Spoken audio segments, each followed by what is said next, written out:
11 and 22 में ये दो हम मास्टर नंबर कहते हैं, 11 एंड 22। 11 की वाइब्रेशन क्या है? 1 एंड 1।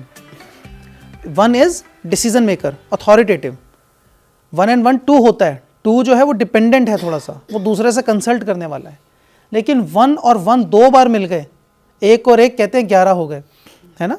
तो ये 1 और 1 11 वाली क्षमता है। ये बहुत ज़्यादा एनहांस कर देती है आपके अंदर की क्लैरिटी को। आपको क्लियरली समझ में आता है कि मुझे लाइफ में किस तरफ आगे जाना है, मेरे को आगे लाइफ में क्या करना है। आपको वो पाथ क्लियरली आगे एकदम क्लैरिटी होती है जिस पे कि आप आगे बढ़ सकें और उससे रिलेटेड 2 नंबर आप वो सारा जो कलेक्ट करना इन्फॉर्मेशन वो कलेक्ट भी कर सकें। जो डिटेलिंग करनी है वो डिटेलिंग करने की क्षमता भी आपके पास है और डिसीजन भी आपका खुद का है। डिसीजन भी आपका है, डिटेलिंग भी आपकी है।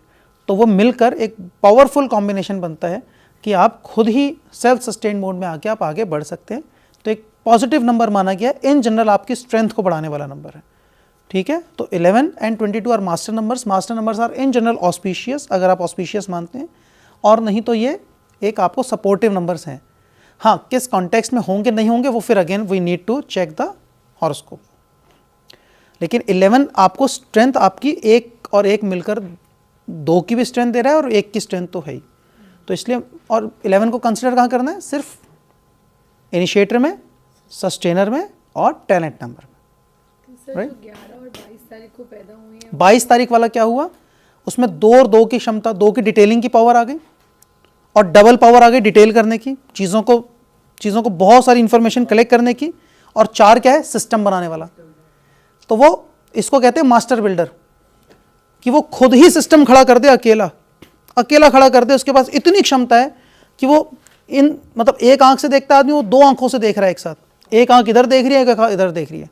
उसकी कैपेसिटी इतनी बढ़ जाती है कि वो ज़्यादा वाइडर उसका विजन हो जाता है, इतनी ज़्यादा वाइडर विजन। 22 की बात कर रहे हैं, 11 की नहीं। वाइडर विजन हो जाता है, तो उसके साथ वो बेहतर और बेहतर स्ट्रक्चर्स और ज़्यादा अच्छी चीज़ों को क्रिएट कर सकता है। तो इसलिए बहुत पावरफुल नंबर है 22। ये बात समझ में आई? जब हम सस्टेनर कैलकुलेट करते हैं तो हम सारे डिजिट्स को ऐड करते हैं। वो डिजिट्स को ऐड करने के बाद अगर वो 22 आता है, इस केस में वो 9 वाली ट्रिक लगानी नहीं है। वो जो 9 वाली ट्रिक पहले बताई गई थी, 9 इज इक्वल टू 0, वो काम मत करना। टोटल ऐड करके देखना, 22 आ रहा है, इफेक्ट तो 4 का ही रहने वाला है। पर आपको सिर्फ ये पता लगता है कि इसमें एडिशनल पावर है। प्रैक्टिकली हमारी वर्किंग में कहीं काम नहीं आता।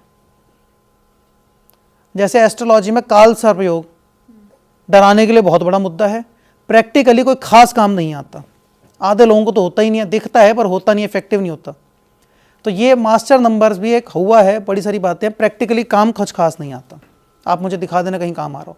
हाँ, जब आपको इंसान की कैपेबिलिटीज़ को तोलना हो, इसकी क्षमताओं को पहचानना हो, किसी बच्चे के बारे में जानना हो, ये बच्चा कितना कैपेबल है। कोई व्यक्ति आके बोले मेरे बच्चे के बारे में बताओ कितना कैपेबल है, और उसका दिख रहा है मास्टर नंबर दिख रहा है 11, 22 इनिशिएटर में या सस्टेनर में, तो आप जान जाते हैं, आप कहोगे हाँ ये बच्चा बहुत कैपेबल है, ये बहुत अच्छा परफॉर्म करेगा। सो डोंट वरी, वो आपकी कैपेबिलिटीज़ को बताने वाला है।